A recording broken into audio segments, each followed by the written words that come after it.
Hello everyone, welcome back to the TJOmega channel here on YouTube for day 904 of the daily video streak, and we are answering a Patreon request. Now, if you are interested in keeping this channel alive, and if you enjoy the content, I will ask you to do a couple things. The first one is free. Hit the subscribe button and hit the bell. It's technically two things, but you have to do both of them just to do the one thing because YouTube is dumb.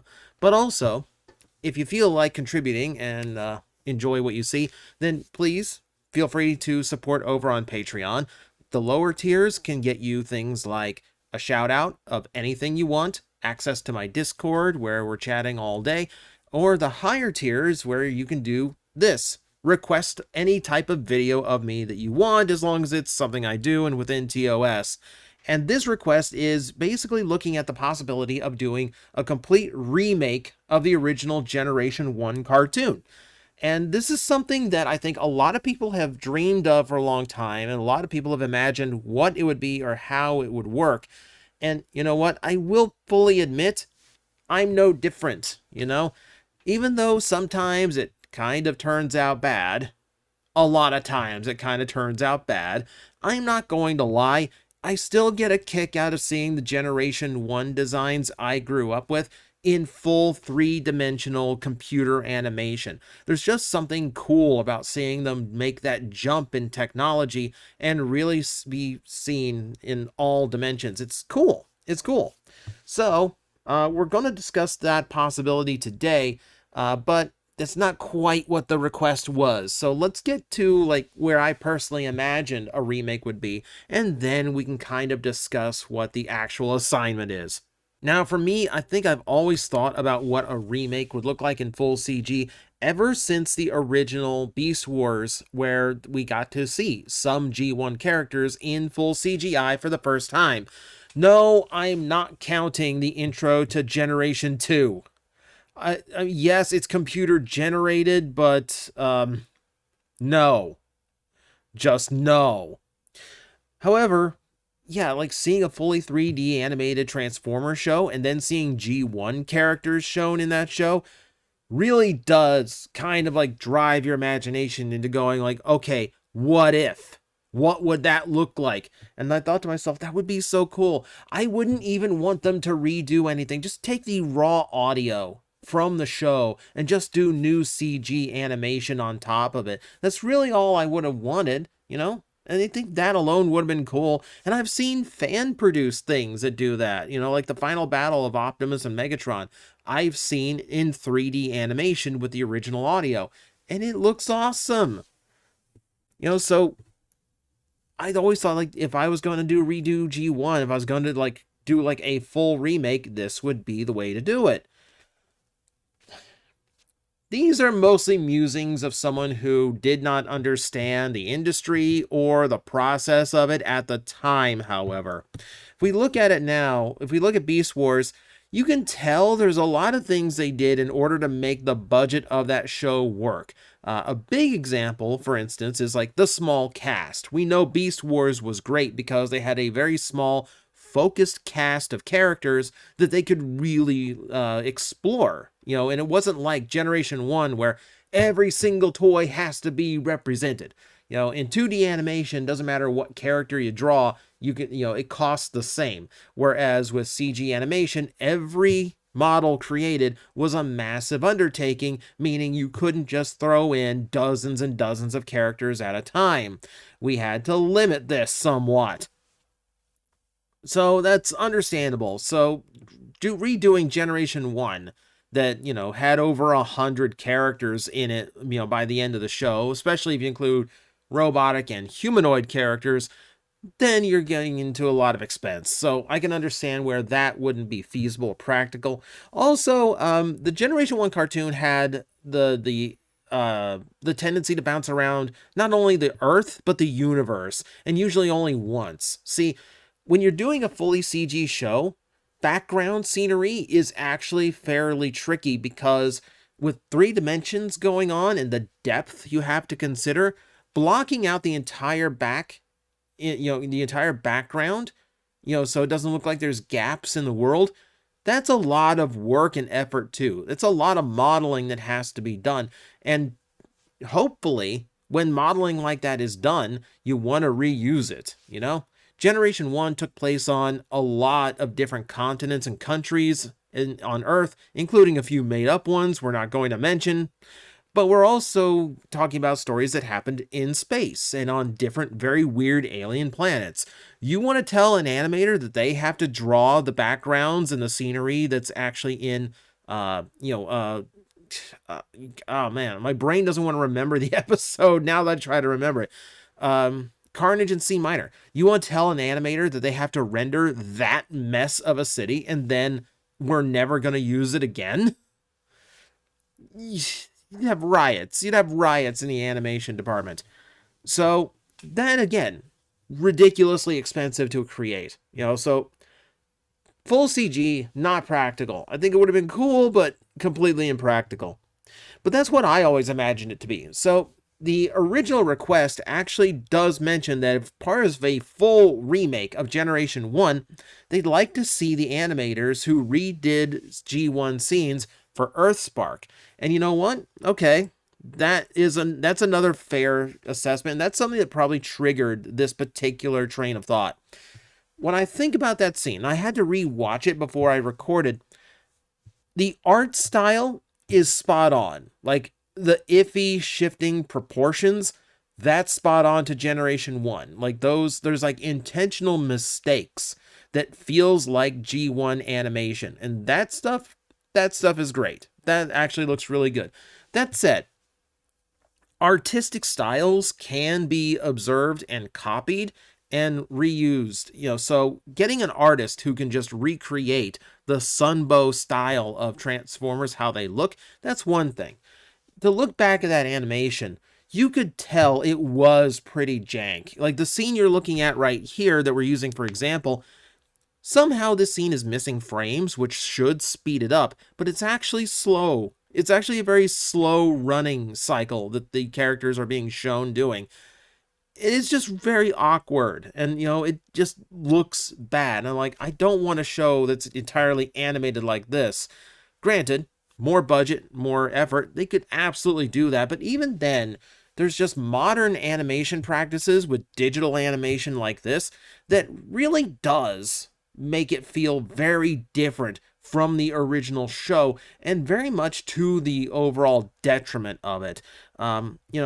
Things just look too smooth, or things shift in ways that they really couldn't make cells and scenery shift like they back in 1984.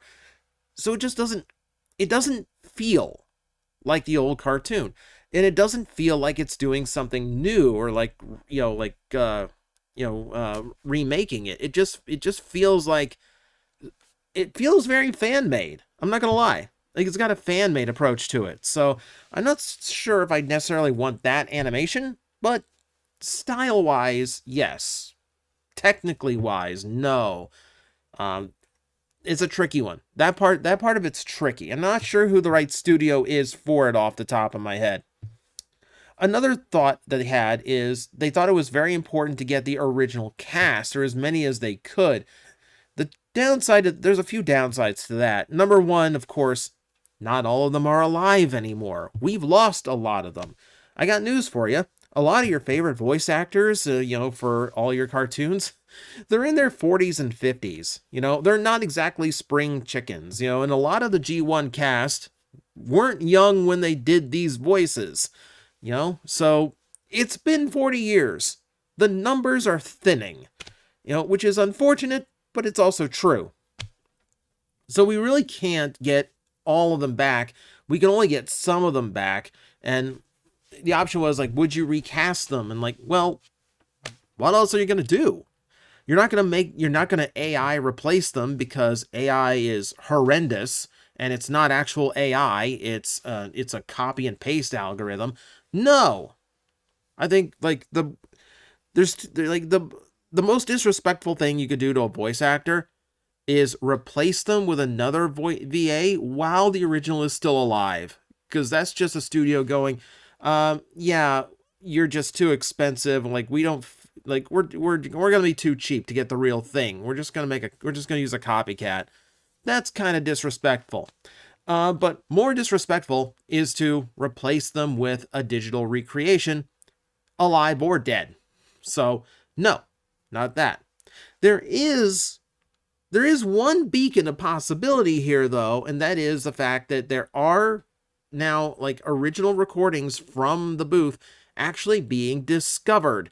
I don't have the YouTube channel offhand because it's kind of an oddball one, but there is a YouTube channel that has posted quite a few episodes of Generation 1 where it's just the raw audio master from the recording booth, and it gets you alternate takes on some of the character voices. It lets you hear things like the lost cut of Fire in the Sky, where they're using the name Jetfire, not Skyfire.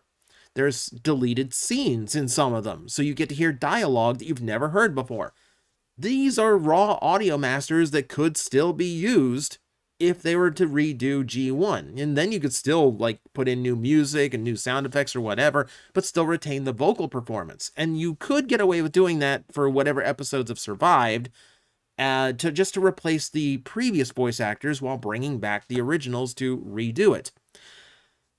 That said, I don't think that's the right approach either. See, the truth of the matter is, it's not just how many of the original voice actors are left, it's can they still do the role. I will invite you to go listen to Judd Nelson's performance of Hot Rod in the Machinima series. I know, I'm asking you to go watch the Machinima series. I'm the first one to do that since the people who made Machinima. So, you could go do that, only if you want an example of what a G1 voice actor sounds like now trying to reprise their character, and I got news for you, it ain't good. Maybe it was down to a director who didn't care, but there were voice actors in that show, like Megatron's, who actually did sound really good. So maybe it wasn't that. The reality is, he just doesn't sound the part anymore. He sounds all of the 30 plus years older that the actor actually is from the first time he ever played Hot Rod. Granted, he's not a trained professional voice actor, but still, you can just hear it in him that this is not how Hot Rod is supposed to sound. If you want someone who is a pro VA, but is still a good example of this, look at Grimlock from the show. Grimlock, Greg Berger, does not sound the way he did in 1984. You can hear elements of it, but it's just not the same. It just doesn't sound right. I mean, even Peter Cullen and Frank Welker doing Megatron and Optimus Prime, like, they even sound their ages. Like, Optimus doesn't have the energy he used to, and I almost say the same of Megatron, even in Transformers Prime. So I don't think that's the right approach. I feel like you're better off with a full recast just to make the remake more modern. It's just as far as like vocal depictions, but also just using a modern young voice cast that a generation today can go, those that's my Optimus Prime, that's my Megatron, and then when they are a bunch of man children celebrating the 70th, 80th anniversary of this show, they can go, I want to see my Optimus Prime come back, so they deserve their nostalgia too. So that's kind of where my brain is with like recasting. Like, I wouldn't, yeah, you could get the G1s back, the ones who are left, but I think you're better off just redoing it from start to try and make something new out of it. And that's another big point out of this. Why? Why would you go through this? Now, on a technical level, Hasbro would never do this. Let's make that clear right now. Hasbro would never go back and remake the original cartoon because, number one, if they put out DVDs of the original cartoon, they still sell. Or they still get views when they post them on Tubi or YouTube or wherever. So they don't really need to go back. And also, why would you go back and redo the original when all you're doing is telling the story again, but with nicer looking visuals? it's kind of like, it's not like remaking a video game where you can add modern gameplay style to it, add new sections of the game to explore, expand on the story, hear it with voice acting for the first time. There's a ton of reasons why you remake an old game. Remaking an old series, all you're doing is redoing the visuals and telling the exact same story. There's not a whole lot to gain by it, and you're asking to spend literally millions of dollars on something that is not selling any current product and is not telling anything new, which means it's kind of a pointless endeavor when the money can be going into something completely fresh, that has new characters, has the freedom to explore new story possibilities, and can actually sell current toys a lot better than, just going back and doing a remake thing. There's also a matter of the respect that about it, or the blatant disrespect that it shows. So here's a crosshatch of just some of the credits of the original Generation 1 cartoon. Now, keep in mind, these are all the people that are actually credited in the credits of an original episode of G1 who had something to do with the animation of the series. This doesn't count how many animators it actually took drawing the physical drawings, the cells, 24 cells per second of animation. Literally thousands and thousands of drawings just to create one 22-minute episode. And it's so disrespectful to throw all of that away and just go, yeah, we're just replacing this. What if someone tried to, imagine someone trying to repaint the Mona Lisa because they think, well, with modern paint, it can be a lot more vibrant and visual. With modern brushes, it can be much finer detail and, smoother look. And you know what? That's, on a technical level, that's absolutely true. You'd never regard it the way you regard the original, though. You just wouldn't. It would just be like that remake that's there for essentially little reason. Now, I've had a long time to think about remaking Generation 1, and I acknowledge the CG thing would be cool, way too expensive. I really see a lot of downsides to redoing it in the first place, even if you're going with a modern, digital 2D route. Do you know what I would take? Do you know what I do think is a better idea? Not a remake. Full remaster. The one level of AI I'm actually okay with, and AI as an algorithmic intelligence, because it's not real AI. Stop kidding yourselves. The one thing that I have seen that I actually don't really mind is AI upscaling, which reinterprets visuals for a movie, a TV show, a cartoon, etc., and blows them up and reinterprets the image to be a lot clearer and crisper. And yeah, you can find examples of this on YouTube. Some people have done it to full series of Transformers. Some have shown examples of Generation 1. And these are fans doing it with things that are available to them. To be on a professional budget and be using professional level tools, it could look really, really nice. And as long as you're going in and making it look really, really nice, why not fix a whole bunch of stuff while you're at it? One of the worst things about the Rhino DVD releases, aside from, all the stupid sound effects they added, they tried to go back and fix some of the animation errors, but because they didn't know what they were doing, they actually added animation errors that weren't in the final broadcast versions of the show. So you have a lot of things. Keep in mind, we know now that G1 had a ton of animation errors. It's a running gag at this point. But when you're a kid, you don't notice any of that. You don't. In your mind's eye, thinking back to G1 as when you watched it when you were young, it was the coolest thing in the world, right? Your brain doesn't remember that there were two star streams on screen at once. Your brain doesn't remember that, Slag was speaking while Sludge's mouth was moving. You don't think about things like that. But when you go back and watch it, then your brain goes, oh yeah, I did do that. Wow, there's a lot of animation errors in this show. All you really need are some digital artists and a really nitpicky fan who knows a whole lot more about the show than they should,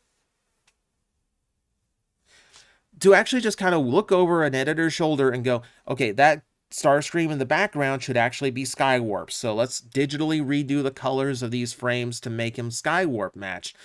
This character shouldn't be speaking now, so let's reanimate his mouth to be closed, and then animate the proper character's mouth being open. Team 4-Star made an entire internet phenomenon doing this kind of stuff. It can't, well, not easily be done, but it can be done. It can absolutely be done. So yeah, I would absolutely take like an upscale Generation 1 that is also digitally reanimated in certain spots to correct previous mistakes, so it can be, so I can remember, so I can watch the show the way the childhood me imagined it to be, and error free, which is kind of a cool prospect. And yeah, it's absolutely doable. As far as like CG, full remake, full reanimation, honestly, if you're going to do that, I would save it to very specific things. I would save it to things like, if you're going to just redo the original 3-parter, cool. If you're going to redo the 86 movie like that, cool. That might actually work. What I would really like to have seen it done is like maybe like an hour-long special that just hits the major points of Generation 1 and reanimates that. So someone just wants to see the origin of the Transformers franchise, like live action fans, for instance, or, kids who are kind of interested in dad's toys and, kind of want to see what, the show that they were from. Here's an easy little introductive thing. You don't need to sit down and watch, 90 plus episodes of Generation 1. Here's a 1-hour thing that just kind of shows you what went on, the major points of the story, the major characters, and it just happens to be done in a more modern, more approachable animation style. And that's, I think, as far as you really want to go with it.